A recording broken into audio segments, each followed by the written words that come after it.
Y continuando con más informe, essa aqui tá hora de normalmente nos colega, maneira nos comentar, nos colega Kadochi Cocktail um par de dias de exterior, quando nos mencionar que está livre, pero está sigue exercer sua função maneira sempre para aprender nosso último informe concreto do mundo de deporte.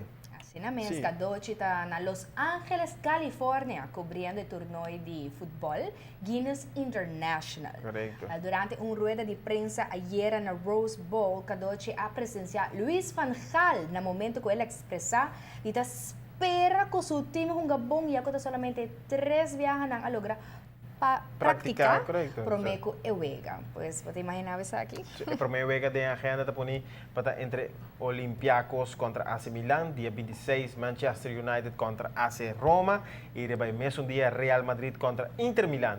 O jogo mais antecipado está mostra de luta intensivo e luta entre Manchester United e Real Madrid. Mas eu está pendente Ah, dessa bom. aqui. E dá um lugar dia 2 de agosto. Correcto, pero nos debe quedar pendiente pues, sobre nos tem informação directo fora de Los Angeles com o Hammer de Deporte.